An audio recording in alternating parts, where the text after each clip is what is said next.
ಧನುರಾಶಿಯವರೇ, ಬ್ರಹ್ಮಾಂಡದ ನ್ಯಾಯಾಧೀಶರಾದ ಶನಿದೇವರು ನ್ಯಾಯ ಒದಗಿಸಲು ಮುಂದಾದಾಗ ಯಾರನ್ನೂ ಸುಮ್ಮನೆ ಬಿಡುವುದಿಲ್ಲ ಮತ್ತು ಈಗ ವಿರೋಧಿಗಳ ಸಮಯ ಮುಗಿಯುವ ಹಂತದಲ್ಲಿದೆ. ಏಕೆಂದರೆ ಜುಲೈ 20ರಿಂದ ಜುಲೈ 31ರ ನಡುವೆ ಅವರ ಪಾಪದ ಕೊಡ ಈಗ ಸಂಪೂರ್ಣವಾಗಿ ತುಂಬಿದೆ.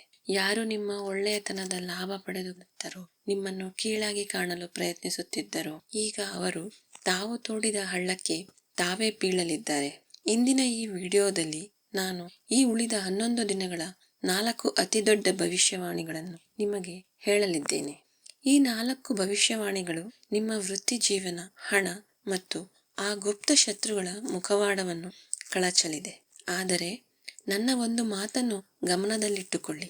ಈ 4ರಲ್ಲಿ 3ನೇ ಭವಿಷ್ಯವಾಣಿ ನಿಮಗೆ ಒಂದು ದೊಡ್ಡ ಎಚ್ಚರಿಕೆಯಾಗಲಿದೆ. ನೀವು ವಿಡಿಯೋವನ್ನು ಅರ್ಧಂಬರ್ಧ ಬಿಡುವ ತಪ್ಪು ಮಾಡದಿರಿ. ನೀವು ಭಾರೀ ನಷ್ಟವನ್ನು ಅನುಭವಿಸುವಿರಿ. ಆದ್ದರಿಂದ ವಿಡಿಯೋವನ್ನು ಸ್ಕಿಪ್ ಮಾಡದೆ ಕೊನೆಯವರೆಗೂ ಖಂಡಿತವಾಗಿ ನೋಡಿ. ಜುಲೈ 26ರ ನಂತರ ನಿಮ್ಮ ಜೀವನದ ಒಂದು ದೊಡ್ಡ ಸವಾಲು ಎಂದರೆ ನಿಮ್ಮ ಕುಟುಂಬ ಮತ್ತು ನಿಮ್ಮ ಕಾರ್ಯಕ್ಷೇತ್ರದ ನಡುವೆ ಸಮತೋಲನವನ್ನು ಕಾಪಾಡಿಕೊಳ್ಳುವುದಾಗಿರುತ್ತದೆ. ಕೆಲಸದ ಸ್ಥಳದಲ್ಲಿ ನಿಮಗೆ ಯಾವುದಾದರೂ ಹೊಸ ಜವಾಬ್ದಾರಿ ಸಿಗಬಹುದು ಅಥವಾ ನಿಂತು ಹೋಗಿದ್ದ ಯಾವುದಾದರೂ ಹಳೆಯ ಪ್ರಾಜೆಕ್ಟ್ ಮೇಲೆ ಹಠಾತ್ತನೆ ಕೆಲಸ ಪ್ರಾರಂಭವಾಗಬಹುದು. ಇದಕ್ಕೆ ಮುಖ್ಯ ಕಾರಣವೇನೆಂದರೆ ದಶಮ ಭಾವ ಅಂದರೆ ಕರ್ಮಭಾವದ ಅಧಿಪತಿಯಾದ ಬುಧನು ಜುಲೈ 27ರಂದು ಸಪ್ತಮ ಭಾವದಲ್ಲಿ ವಕ್ರನಾಗಿರುತ್ತಿದ್ದಾನೆ. ಇದರ ಜೊತೆಗೆ ಚತುರ್ಥ ಭಾವದಲ್ಲಿ ಕುಳಿತಿರುವ ಶನಿದೇವರು ಜುಲೈ 26ರಂದು ವಕ್ರರಾಗುತ್ತಾರೆ. ಅವರ ನೇರ 7ನೇ ದೃಷ್ಟಿ ನಿಮ್ಮ ದಶಮ ಭಾವ ಅಂದರೆ ವೃತ್ತಿ ಜೀವನ ಮೇಲೆ ಬೀಳುತ್ತಿದೆ. ವಕ್ರ ಶನಿಯು ಕಾರ್ಯಕ್ಷೇತ್ರದಲ್ಲಿ ಶೂನ್ಯ ನಿರ್ಲಕ್ಷ್ಯವನ್ನು ಝೀರೋ ಕೇರ್ಲೆಸ್ನೆಸ್ ನಿರೀಕ್ಷಿಸುತ್ತಾನೆ. ಜುಲೈ 26ರಿಂದ 31ರ ನಡುವೆ ನೀವು ನಿಮ್ಮ ಮ್ಯಾನೇಜ್ಮೆಂಟ್, ಬಾಸ್ ಅಥವಾ ಕ್ಲೈಂಟ್ಸ್ ಜೊತೆಗಿನ ನಡವಳಿಕೆಯನ್ನು ವಿಶೇಷ ಎಚ್ಚರಿಕೆಯಿಂದ ವಹಿಸಬೇಕಾಗುತ್ತದೆ. ಈ ಸಮಯದಲ್ಲಿ ಯಾವುದೇ ಮೌಖಿಕ ಒಪ್ಪಂದದ ಮೇಲೆ ಅವಲಂಬಿತವಾಗಬೇಡಿ. ನಿಮ್ಮ ಎಲ್ಲ ಕೆಲಸಗಳನ್ನು ಸಂಪೂರ್ಣವಾಗಿ ದಾಖಲಿಸಿಡಿ. ಇಮೇಲ್ಗಳನ್ನು ಗಮನವಿಟ್ಟು ಓದಿ ಮತ್ತು ದಾಖಲೆಗಳನ್ನು ಪರಿಶೀಲಿಸಿ. ದಶಮ ದೃಷ್ಟಿಯು ಲಗ್ನದ ಮೇಲೆ ಇರುವುದರಿಂದ ಶನಿದೇವರು ನಿಮ್ಮಿಂದ ಸತ್ಯ ಮತ್ತು ಪ್ರಾಮಾಣಿಕತೆಯನ್ನು ನಿರೀಕ್ಷಿಸುತ್ತಾರೆ ಮತ್ತು ಒಂದು ವೇಳೆ ನೀವು ನಿಮ್ಮ ಕೆಲಸದಲ್ಲಿ ಪಾರದರ್ಶಕತೆಯನ್ನು ಕಾಯ್ದುಕೊಂಡರೆ ಶನಿದೇವರು ನಿಮಗೆ ಅನಿರೀಕ್ಷಿತ ಯಶಸ್ಸನ್ನು ಕರುಣಿಸುತ್ತಾರೆ. ಹಣಕಾಸಿನ ವಿಚಾರಗಳು ಮತ್ತು ನಗದು ಹರಿವಿಗೆ ಕ್ಯಾಶ್ ಫ್ಲೋ. ಈ ಸಮಯವು ಅತ್ಯಂತ ಮಹತ್ವದ ಮತ್ತು ಸಕಾರಾತ್ಮಕವಾಗಿದೆ. ನಿಮ್ಮ ಸಿಲುಕಿಕೊಂಡಿರುವ ಹಣ, ಮುಳುಗಿದ ಸಾಲ, ಪಿತ್ರಾರ್ಜಿತ ಆಸ್ತಿಯ ಯಾವುದಾದರೂ ಪಾಲು ಅಥವಾ ನಿಂತು ಹೋಗಿದ್ದ ಕಮಿಷನ್ ಹಠಾತ್ತನೆ ನಿಮಗೆ ಮರಳಿ ಸಿಗಬಹುದು. ಯಾವ ಲಿಕ್ವಿಡ್ ಕ್ಯಾಶ್ ನಿಮಗೆ ಸಿಗುವುದಿಲ್ಲ ಎಂದು ಅನಿಸುತ್ತಿತ್ತೋ ಅದು ಮರಳಿ ಬರುವ ಪ್ರಬಲ ಯೋಗಗಳು ನಿರ್ಮಾಣವಾಗುತ್ತಿವೆ.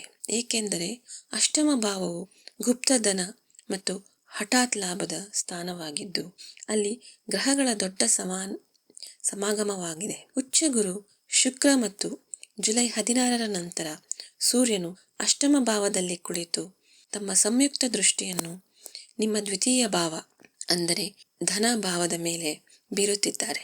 ಈ ದೃಷ್ಟಿಯು ನೇರವಾಗಿ ನಿಮ್ಮ ಬ್ಯಾಂಕ್ ಬ್ಯಾಲೆನ್ಸ್ ಹೆಚ್ಚಿಸುವ ಕೆಲಸ ಮಾಡುತ್ತದೆ. ವಿಶೇಷವಾಗಿ ಜುಲೈ 26ರಿಂದ 28ರ ನಡುವೆ ಚಂದ್ರನು ನಿಮ್ಮ ಸ್ವಂತ ರಾಶಿಯಾದ ಧನುರಾಶಿಯಲ್ಲಿ ಗೋಚರಿಸಿದಾಗ ಆರ್ಥಿಕ ನಿರ್ಧಾರಗಳನ್ನು ತೆಗೆದುಕೊಳ್ಳಲು ಅಥವಾ ಸಿಲುಕಿರುವ ಹಣಕ್ಕಾಗಿ ಒತ್ತಡ ಹೇರಲು ಇದು ಅತ್ಯುತ್ತಮ ಸಮಯವಾಗಿರುತ್ತದೆ. ನೀವು ಹೂಡಿಕೆಯ ಯೋಜನೆಗಳನ್ನು ಮಾಡುತ್ತಿದ್ದರೆ ಪ್ರಾಪರ್ಟಿ, ಜಮೀನು, ಚಿನ್ನ ಅಥವಾ ಸುರಕ್ಷಿತ ಆಯ್ಕೆಗಳಲ್ಲಿ ಹೂಡಿಕೆ ಮಾಡಿ. ಆದರೆ ಷೇರುಪೇಟೆ, ಜೂಜು ಅಥವಾ ಅತಿಯಾದ ಅಪಾಯವಿರುವ ಕ್ಷೇತ್ರಗಳಲ್ಲಿ ಹೂಡಿಕೆ ಮಾಡುವುದನ್ನು ಸಂಪೂರ್ಣವಾಗಿ ತಪ್ಪಿಸಿ. ಗುರು ಮತ್ತು ಬುಧ ಅಸ್ತರಾಗಿದ್ದಾರೆ. ಆದ್ದರಿಂದ ಕುರುಡು ನಂಬಿಕೆಯಿಂದ ತೆಗೆದುಕೊಂಡ ಯಾವುದೇ ಆರ್ಥಿಕ ಹೆಜ್ಜೆಯು ನಿಮ್ಮ ಹಣವನ್ನು ಮುಳುಗಿಸಬಹುದು. ಯಾರ ಮೇಲೂ ಪರಿಶೀಲಿಸದೆ ನಂಬಿಕೆ ಇಡಬೇಡಿ. ಖಾಸಗಿ ಜೀವನ ಮತ್ತು ಸಂಬಂಧಗಳ ಬಗ್ಗೆ ಮಾತನಾಡುವುದಾದರೆ ಗ್ರಹಗಳ ಶಕ್ತಿಯು ವಿವಿಧ ರೀತಿಯಲ್ಲಿ ಕಾರ್ಯನಿರ್ವಹಿಸುತ್ತಿದೆ. ಅವಿವಾಹಿತರಾಗಿರುವವರಿಗೆ ವಿವಾಹದ ಹೊಸ ಮತ್ತು ಒಳ್ಳೆಯ ಪ್ರಸ್ತಾಪಗಳು ಬರಬಹುದು ಅಥವಾ ನಿಂತು ಹೋಗಿದ್ದ ಯಾವುದಾದರೂ ಸಂಬಂಧವು ತನ್ನ ಅಂತಿಮ ನಿರ್ಧಾರವನ್ನು ತಲುಪಬಹುದು. ಸಪ್ತಮ ಭಾವದಲ್ಲಿ ವಿರಾಜಮಾನರಾಗಿರುವ ಬುಧನ ಶುಭ ಪ್ರಭಾವದಿಂದಾಗಿ ಜುಲೈ 21ರಿಂದ 25ರ ನಡುವೆ ಸಂಬಂಧಗಳ ಕುರಿತು ಯಾವುದಾದರೂ ಮಹತ್ವದ ಮಾತುಕತೆ ನಡೆಯುವ ಸಾಧ್ಯತೆ ಇದೆ. ನಿಮ್ಮ ಮಾತನ್ನು ಸ್ಪಷ್ಟವಾಗಿಡಿ ಮತ್ತು ಯಾವುದೇ ಭರವಸೆಯನ್ನು ಯೋಚಿಸಿ ತಿಳಿದು ನೀಡಿ. ಮತ್ತೊಂದೆಡೆ ವಿವಾಹಿತರ ದಾಂಪತ್ಯ ಜೀವನದಲ್ಲಿ ಸ್ವಲ್ಪ ಏರುಪೇರಿನ ಪರಿಸ್ಥಿತಿ ಉಂಟಾಗಬಹುದು. ಜುಲೈ 16ರಂದು ಸೂರ್ಯನು ಸಪ್ತಮ ಭಾವದಿಂದ ಹೊರಬಂದು ಅಷ್ಟಮ ಭಾವದಲ್ಲಿ ಗೋಚರಿಸುವುದು ಮತ್ತು ಶುಕ್ರನು ಸಿಂಹರಾಶಿಯ ನವಮ ಭಾವದಲ್ಲಿರುವುದು ಜೀವನ ಸಂಗಾತಿಯ ವರ್ತನೆಯನ್ನು ಸ್ವಲ್ಪ ಅಧಿಕಾರ ಮತ್ತು ಆಕ್ರಮಣಕಾರಿತ್ವವನ್ನು ಅಗ್ರೆಷನ್ ಹೆಚ್ಚಿಸಬಹುದು. ವಿಶೇಷವಾಗಿ ಜುಲೈ 23ರಿಂದ 25ರ ನಡುವೆ ಚಂದ್ರನು ನೀಚನಾಗಿ ವೃಶ್ಚಿಕ ರಾಶಿಯಲ್ಲಿರುವಾಗ ಮಾನಸಿಕ ಉದ್ವೇಗ ಹೆಚ್ಚಾಗುವ ಸಾಧ್ಯತೆ ಇದೆ. ಈ ಸಮಯದಲ್ಲಿ ಅನಗತ್ಯ ಈಗೋ ಘರ್ಷಣೆಗಳು ತಪ್ಪಿಸಿ. ಒಂದು ವೇಳೆ ಜೀವನ ಸಂಗಾತಿ ಕೋಪಗೊಂಡಿದ್ದರೆ ಶಾಂತವಾಗಿರುವುದು ಸೂಕ್ತ. ಸ್ವಲ್ಪ ಹೊಂದಾಣಿಕೆಯು ನಿಮ್ಮ ವೈವಾಹಿಕ ಜೀವನವನ್ನು ಯಾವುದೇ ದೊಡ್ಡ ಒತ್ತಡದಿಂದ ಕಾಪಾಡಬಲ್ಲದು. ಕೌಟುಂಬಿಕ ಜೀವನದಲ್ಲಿ ಈ ಸಮಯವು ತಾಳ್ಮೆಯನ್ನು ಬೇಡುತ್ತದೆ. ಪಿತ್ರಾರ್ಜಿತ ಆಸ್ತಿ ಅಥವಾ ಅಣ್ಣ ತಮ್ಮಂದಿರು ಅಕ್ಕ ತಂಗಿಯರಿಗೆ ಸಂಬಂಧಿಸಿದ ಯಾವುದೇ ಹಳೆಯ ವಿವಾದ ಮರುಕಳಿಸಬಹುದು. ಇದರಿಂದ ಮನೆಯ ವಾತಾವರಣ ಉದ್ವಿಗ್ನವೆಂದು ಅನಿಸಬಹುದು. ಶನಿದೇವರು ನಿಮ್ಮ ಚತುರ್ಥ ಭಾವದಲ್ಲಿ ಗೋಚರಿಸುತ್ತಿದ್ದಾರೆ ಮತ್ತು ಜುಲೈ 26ರಂದು ಅವರು ವಕ್ರರಾಗುವುದು ಹಳೆಯ ಮುಚ್ಚಿ ಹೋಗಿದ್ದ ಕೌಟುಂಬಿಕ ವಿಚಾರಗಳನ್ನು ಮೇಲ್ಮೈಗೆ ತರಬಹುದು. ಜುಲೈ 26ರ ನಂತರ ಕೌಟುಂಬಿಕ ವಿಷಯಗಳಲ್ಲಿ ವಿಶೇಷ ಎಚ್ಚರಿಕೆ ವಹಿಸಿ. ಶನಿಯ 3ನೇ ದೃಷ್ಟಿಯು 6ನೇ ಭಾವದ ಮೇಲೆ ಇರುವುದರಿಂದ ನೀವು ಮನೆಯ ಹಿರಿಯರ ಸೇವೆ ಮಾಡಬೇಕು ಮತ್ತು ವಿಸ್ತೃತ ಕುಟುಂಬದ ಎಕ್ಸ್ಟೆಂಡೆಡ್ ಫ್ಯಾಮಿಲಿ ಜೊತೆ ಯಾವುದೇ ವಿವಾದದಲ್ಲಿ ಸಿಲುಕಿಕೊಳ್ಳಬಾರದು ಎಂದು ನಿರೀಕ್ಷಿಸಲಾಗುತ್ತದೆ. ಈ ಸಮಯದಲ್ಲಿ ಯಾವುದೇ ಸಂಬಂಧಿಕರಿಗೆ ಸಾಲ ನೀಡಬೇಡಿ, ಏಕೆಂದರೆ ಇದರಿಂದ ನಿಮ್ಮ ಹಣ ಮತ್ತು ಸಂಬಂಧ ಎರಡೂ ಪ್ರಭಾವಿತವಾಗಬಹುದು. ಆರೋಗ್ಯದ ದೃಷ್ಟಿಕೋನದಿಂದ ನೀವು ತುಂಬ ಎಚ್ಚರಿಕೆಯ ಮತ್ತು ಶಿಸ್ತಿನ ದಿನಚರಿಯನ್ನು ಅಳವಡಿಸಿಕೊಳ್ಳಬೇಕಾಗುತ್ತದೆ. ಯಾವುದೇ ಗಂಭೀರ ಕಾಯಿಲೆ ಇಲ್ಲ, ಆದರೆ ನಿದ್ರಾಹೀನತೆ, ಮಾನಸಿಕ ಆಯಾಸ ಮತ್ತು ಹೊಟ್ಟೆ ಅಥವಾ ಲಿವರ್ಗೆ ಸಂಬಂಧಿಸಿದ ಸಮಸ್ಯೆಗಳು ಎದುರಾಗಬಹುದು. ರಕ್ತದೊತ್ತಡದಲ್ಲಿ ಏರಿಳಿತಗಳನ್ನು ಸಹ ಕಂಡುಬರಬಹುದು. ಲಗ್ನಾಧಿಪತಿಯಾದ ಗುರುವಿನ ಅಷ್ಟಮ ಭಾವದಲ್ಲಿರುವಿಕೆಯು ದೈಹಿಕ ಶಕ್ತಿಯನ್ನು ಕಡಿಮೆ ಮಾಡುತ್ತದೆ ಮತ್ತು ಜುಲೈ 16ರಿಂದ ಸೂರ್ಯನ ಉಪಸ್ಥಿತಿಯು ರಕ್ತದೊತ್ತಡಕ್ಕೆ ಸಂಬಂಧಿಸಿದ ಏರುಪೇರುಗಳನ್ನು ಉಂಟು ಮಾಡಬಹುದು. ಜುಲೈ 26ರಂದು ಶನಿ ವಕ್ರನಾಗುವುದರಿಂದ ಮಾನಸಿಕ ಆಯಾಸ ಹೆಚ್ಚಾಗಬಹುದು. ಜುಲೈ 23ರಿಂದ 25ರ ನಡುವೆ ಮಾನಸಿಕ ಒತ್ತಡವು ತುಂಗಕ್ಕೇರಬಹುದು ಮತ್ತು ಜುಲೈ 26ರ ನಂತರ ದೈಹಿಕ ಆಯಾಸವಿರುತ್ತದೆ. ನಿಮ್ಮ ಆರೋಗ್ಯದ ಬಗ್ಗೆ ಜಾಗರೂಕರಾಗಿರಿ.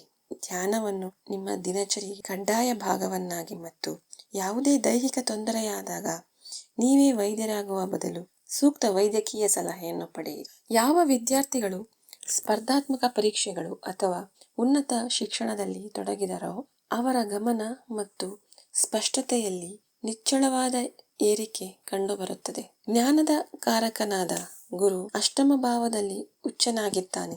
ಇದು ಆಳವಾದ ಸಂಶೋಧನೆ ಮತ್ತು ಏಕಾಗ್ರತೆಯ ಸಾಮರ್ಥ್ಯವನ್ನು ನೀಡುತ್ತದೆ. ಜುಲೈ 23ರ ನಂತರ ನಿಮ್ಮ ಓದಿನಲ್ಲಿ ನೀವು ಹೆಚ್ಚಿನ ಆಳ ಮತ್ತು ಅದ್ಭುತ ಏಕಾಗ್ರತೆಯನ್ನು ಅನುಭವಿಸುವಿರಿ. ಚತುರ್ಥ ಭಾವದಲ್ಲಿ ಶನಿ ವಕ್ರನಾಗುತ್ತಿರುವುದರಿಂದ ಮನೆಯ ಗದ್ದಲದಿಂದ ಸ್ವಲ್ಪ ಗಮನ ವಿಚಲಿತವಾಗಬಹುದು. ನೀವು ಕೇವಲ ನಿಮ್ಮ ಅಧ್ಯಯನ ಕೊಠಡಿಯಲ್ಲಿ ನಿಮ್ಮ ಓದಿನ ಮೇಲೆ ಗಮನ ಕೇಂದ್ರೀಕರಿಸಬೇಕು. ವಿದೇಶಕ್ಕೆ ಹೋಗಿ ಶಿಕ್ಷಣ ಪಡೆಯಲು ಇಚ್ಛಿಸುವವರು ತಮ್ಮ ದಾಖಲೆಗಳನ್ನು ಸಿದ್ಧವಾಗಿಟ್ಟುಕೊಳ್ಳಬೇಕು, ಏಕೆಂದರೆ ಯಶಸ್ಸಿನ ಸಾಧ್ಯತೆಗಳು ಪ್ರಬಲವಾಗಿವೆ. ಮನೆ ನಿಭಾಯಿಸುವ ಮಹಿಳೆಯರಿಗೆ ಜವಾಬ್ದಾರಿಗಳಲ್ಲಿ ಹಠಾತ್ ಹೆಚ್ಚಳವಾಗಬಹುದು. ಅತ್ತೆಯವರ ಆರೋಗ್ಯ ಅಥವಾ ಮನೆಯ ಯಾವುದಾದರೂ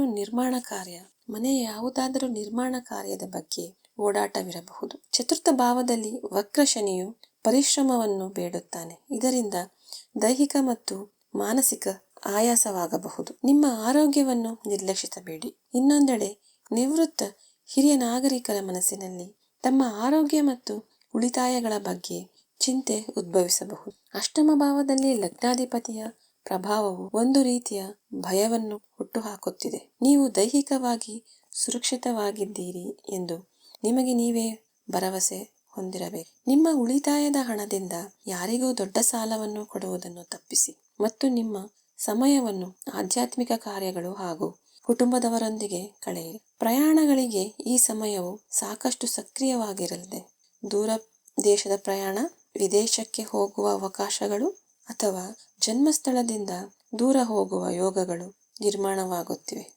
ಯಾರು PR ಅಥವಾ ವೀಸಾ ಪ್ರಕ್ರಿಯೆಯಲ್ಲಿದ್ದಾರೋ ಅವರಿಗೆ ಶುಭ ಸುದ್ದಿ ಸಿಗಬಹುದು. ಅಷ್ಟಮ ಭಾವದಲ್ಲಿ ಉಚ್ಚ ಗುರುವಿನ ಪಂಚಮ ದೃಷ್ಟಿಯು ನಿಮ್ಮ ದ್ವಾದಶ ಭಾಗದ ಬೀಳುತ್ತಿದೆ.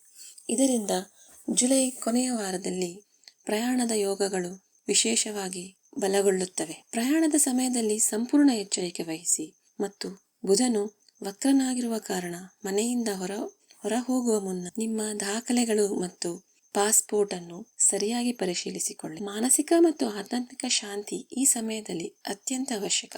ನಿಮ್ಮೊಳಗೆ ವೈರಾಗ್ಯ ಮತ್ತು ಆಳವಾದ ತಾತ್ವಿಕ ವಿಚಾರಗಳು ಉದ್ಭವಿಸಬಹುದು. ತೃತೀಯ ಭಾವದಲ್ಲಿ ರಾಹು ಮತ್ತು ನವಮ ಭಾವದಲ್ಲಿ ಕೇತುವಿನ ಸ್ಥಿತಿಯು ನಿಮ್ಮನ್ನು ಆಧ್ಯಾತ್ಮಿಕವಾಗಿ ಆಳಕ್ಕೆ ಕೊಂಡೊಯ್ಯುತ್ತದೆ. ಅಷ್ಟಮ ಭಾವದಲ್ಲಿ ಉಚ್ಚ ಗುರುವು ವಿರಾಜಮಾನನಾಗಿದ್ದಾಗ ದೈವಿಕ ಸಹಾಯ ಪ್ರಾಪ್ತವಾಗುತ್ತದೆ. ಈ ಸಮಯವನ್ನು ಧಾರ್ಮಿಕ ಗ್ರಂಥಗಳ ಅಧ್ಯಯನ ಮತ್ತು ಧ್ಯಾನ ಸದುಪಯೋಗಪಡಿಸಿಕೊಳ್ಳಿ. ಇದರಿಂದ ನಿಮ್ಮೊಳಗಿನ ಅಕಾರಣ ಭಯವು ಸಂಪೂರ್ಣವಾಗಿ ಕೊನೆಗೊಳ್ಳುತ್ತದೆ. ಈ ಅವಧಿಯ ನಿಖರವಾದ ವಿಶ್ಲೇಷಣೆಯನ್ನು ಮಾಡುವುದಾದರೆ ಜುಲೈ 21 ಮತ್ತು 22ರ ಸಮಯವು ಸಾಮಾನ್ಯವಾಗಿರುತ್ತದೆ. ಅಲ್ಲಿ ನೀವು ನಿಮ್ಮ ದೈನಂದಿನ ಕಾರ್ಯಗಳ ಮೇಲೆ ಗಮನ ಹರಿಸಬೇಕು. ಜುಲೈ 23, 24 ಮತ್ತು 25ರ ಸಮಯವು ಮಾನಸಿಕವಾಗಿ ಸವಾಲಿನದ್ದಾಗಿರಬಹುದು, ಏಕೆಂದರೆ ಚಂದ್ರನು ನೀಚನಾಗಿ ವೃಶ್ಚಿಕ ರಾಶಿಯಲ್ಲಿ ಗೋಚರಿಸಲಿದ್ದಾನೆ. ಈ ಸಮಯದಲ್ಲಿ ಭಾವನೆಗಳು ಪ್ರಬಲವಾಗಿರುತ್ತವೆ ಮತ್ತು ಮಂಗಳನ ಸ್ಥಿತಿಯ ಕಾರಣದಿಂದ ಆಕ್ರಮಣಕಾರಿ ತತ್ವ ಅಗ್ರೆಷನ್ ಹೆಚ್ಚಾಗಬಹುದು. ಈ 3 ದಿನಗಳಲ್ಲಿ ಯಾವುದೇ ದೊಡ್ಡ ಕೌಟುಂಬಿಕ, ವೈವಾಹಿಕ ಅಥವಾ ಆರ್ಥಿಕ ನಿರ್ಧಾರಗಳನ್ನು ತೆಗೆದುಕೊಳ್ಳಬೇಡಿ. ಜುಲೈ 26, 27 ಮತ್ತು 28 ಈ ಅವಧಿಯ ಅತ್ಯಂತ ಮಹತ್ವದ ಮತ್ತು ಶುಭ ಸಮಯವಾಗಿದೆ. ಚಂದ್ರನು ನಿಮ್ಮ ಸ್ವಂತ ರಾಶಿಯಾದ ಧನುರಾಶಿಯಲ್ಲಿರುತ್ತಾನೆ. ಇದರಿಂದ ನಿಮ್ಮ ಆತ್ಮವಿಶ್ವಾಸವು ಉನ್ನತ ಮಟ್ಟದಲ್ಲಿರುತ್ತದೆ. ಇಂಟರ್ವ್ಯೂ, ಪ್ರೆಸೆಂಟೇಷನ್ ಅಥವಾ ನಿಂತು ಹೋಗಿದ್ದ ಹಣವನ್ನು ಮರಳಿ ಪಡೆಯಲು ಈ ದಿನಾಂಕಗಳನ್ನು ಬಳಸಿ. ನೆನಪಿರಲಿ, 26ರಂದು ಶನಿ ಮತ್ತು 27ರಂದು ಬುಧ ವಕ್ರರಾಗಿರುತ್ತಿದ್ದಾರೆ. ಆದ್ದರಿಂದ ಪಾರದರ್ಶಕತೆಯನ್ನು ಕಾಪಾಡಿಕೊಳ್ಳಿ. ಜುಲೈ 31ರಂದು ಆತುರ ಪಡಬೇಡಿ ಮತ್ತು ಯಾವುದೇ ಪರಿಶೀಲಿಸಿದ ಮಾಹಿತಿಯ ಮೇಲೆ ಪ್ರತಿಕ್ರಿಯಿಸಬೇಡಿ. ಗ್ರಹಗಳ ಶಕ್ತಿಯನ್ನು ಸಮತೋಲನಗೊಳಿಸಲು ಕೆಲವು ನಿಖರವಾದ ಪರಿಹಾರಗಳು ಮತ್ತು ತುಂಬಾ ಸಹಾಯಕರವಾಗಿಲ್ಲ. ಗುರು ಅಸ್ತನಾಗಿದ್ದಾನೆ, ಆದ್ದರಿಂದ ಅವನಿಗೆ ಬಲ ತುಂಬುವುದು ಅವಶ್ಯಕ. ಅರ್ಹ ಜ್ಯೋತಿಷಿಗಳ ಸಲಹೆಯ ಮೇರೆಗೆ ಪುಷ್ಯರಾಗವನ್ನು ಧರಿಸಬಹುದು ಅಥವಾ ರುದ್ರಾಕ್ಷಿಯನ್ನು ಧರಿಸಬಹುದು. ನಿಯಮಿತವಾಗಿ ಮಂತ್ರ ಜಪ ಮಾಡಿ. ಚತುರ್ಥ ಭಾವದಲ್ಲಿ ವಕ್ರ ಶನಿಯ ಪ್ರಭಾವವನ್ನು ಸಮತೋಲನಗೊಳಿಸಲು ಶನಿವಾರದಂದು ಶನಿ ಸ್ತೋತ್ರವನ್ನು ಪಠಿಸಿ. ಕೇತುವಿನ ಅಶುಭ ಪ್ರಭಾವದಿಂದ ಪಾರಾಗಲು ಬೀದಿ ನಾಯಿಗಳಿಗೆ ಆಹಾರ ನೀಡಿ. ಈ ಇಡೀ ಸಮಯದಲ್ಲಿ ಮೂಢನಂಬಿಕೆಯಿಂದ ದೂರವಿರಿ. ಓದದೆ ಯಾವುದೇ ಕಾಗದ ಮೇಲೆ ಸಹಿ ಮಾಡಬೇಡಿ. ಮಂಗಳನು 6ನೇ ಭಾವದಲ್ಲಿದ್ದಾನೆ. ಅವನು ಶತ್ರುಗಳನ್ನು ನಾಶಪಡಿಸುತ್ತಾನೆ. ಆದರೆ ಕೋಪವನ್ನು ನಿಯಂತ್ರಣದಲ್ಲಿಟ್ಟುಕೊಳ್ಳದಿದ್ದರೆ ನಿಮ್ಮ ಮಾತುಗಳು ನಿಮ್ಮವರನ್ನೇ ಶತ್ರುಗಳನ್ನಾಗಿ ಮಾಡಬಹುದು. ಷೇರುಪೇಟೆಯಿಂದ ಈ ಸಮಯದಲ್ಲಿ ಸಂಪೂರ್ಣವಾಗಿ ದೂರವಿರಿ. ಜ್ಯೋತಿಷ್ಯವು ನಿಮ್ಮ ಜೀವನದ ಒಂದು ಮಾರ್ಗದರ್ಶಿಯಾಗಿದೆ. ಇದು ಶಕ್ತಿಯ ಹರಿವು ಯಾವ ಕಡೆಯಿಂದ ಎಂಬುದನ್ನು ತಿಳಿಸುತ್ತದೆ. ನಿಮ್ಮ ನಿಖರವಾದ ನಿರ್ಧಾರಗಳು, ಸರಿಯಾದ ಸಮಯದಲ್ಲಿ ಮಾಡಿದ ಪ್ರಯತ್ನಗಳು ಮತ್ತು ಪ್ರಾಯೋಗಿಕ ದೃಷ್ಟಿಕೋನವು ಈ ಗೋಚಾರದ ಫಲಿತಾಂಶಗಳನ್ನು ಸಂಪೂರ್ಣವಾಗಿ ನಿಮ್ಮ ಪರವಾಗಿ ತಿರುಗಿಸಬಹುದು.